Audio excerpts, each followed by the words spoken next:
টুনি বসে বসে ভাবছে, দিন দিন গাছপালা কমে যাচ্ছে, বনের সৌন্দর্য নষ্ট হয়ে যাচ্ছে, গরম বেড়েই চলেছে।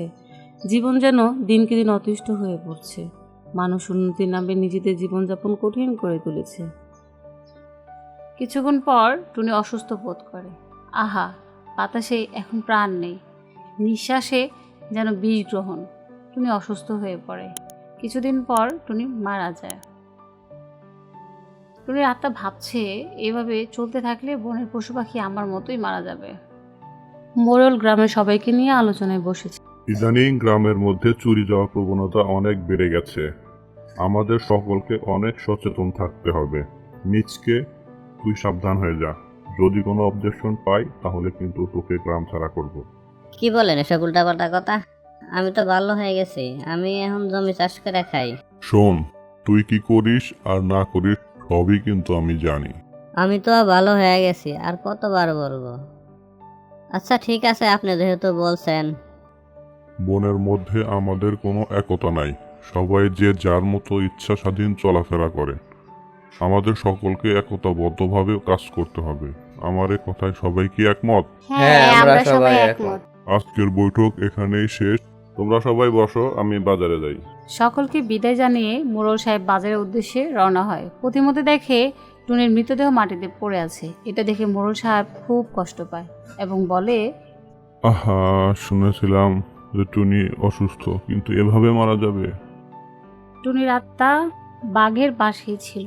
ভাবলো যে বেঁচে থেকে তো কিছু করতে পারে নাই, মোড়ল সাহেবের উপর ভর করেই না হয় কিছু একটা করি, তাও যদি বনের উন্নতি হয়। এরপর টুনির আত্মা মোড়লের শরীরে প্রবেশ করে। টুনির আত্মা মোড়লের শরীরে প্রবেশের পর মোড়ল বাজারে না গিয়ে ফের বৈঠকে ফেরত আসে আর মনে মনে ভাবতে থাকে, বসে থাকলে চলবে না, এখনই কাজে লেগে পড়তে হবে। চারদিকে গাছের পরিমাণ যে হারে কমছে আর গরমের মাত্রা যে হারে বাড়ছে, তাতে আর বসে থাকার সময় নেই।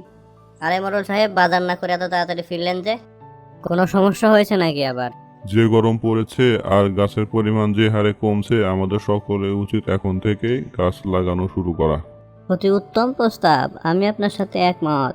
সকলে বাঘের কথার সাথে একমত পোষণ করে বলল, আমরা আপনার সাথে একমত, আর এখন থেকেই আমরা গাছ লাগাবো। এই বলে সকলে মিলেমিশে গাছ লাগানো শুরু করে। বাড়ির প্রতিটা আঙিনা, ফাঁকা জায়গা এবং রাস্তার পাশে গাছ লাগানো শুরু করো। মোড়ল সাহেবের কথা মতো সকলে গাছ লাগানো শুরু করে আর মোড়ল গাছে পানি দিয়ে তা যত্ন করা শুরু করে। আহা, গ্রাম এত সুন্দর হলো কিভাবে? কে করলো এসব? চারিদিকে সাজানো গোছানো মনোমুগ্ধকর পরিবেশ দেখে মোড়ল সাহেবের মন ভরে উঠল। সে তার বাড়ির আঙিনার দিকে তাকিয়ে দেখল যে উপস্থিত সকলে তাকে ধন্যবাদ জানাচ্ছে। মোড়ল সাহেব, আপনাকে অনেক ধন্যবাদ। আপনার এই উদ্যোগের কারণে এই কাজটি আমরা সফলভাবে সম্পন্ন করতে পেরেছি। কিন্তু আমি তো কিছুই করিনি। গাছ লাগানোর কাজটি সফলভাবে সম্পন্ন হওয়ায় টুনির আত্মা মুক্তি পায়। সকলে সুখী শান্তিতে বসবাস করতে থাকে।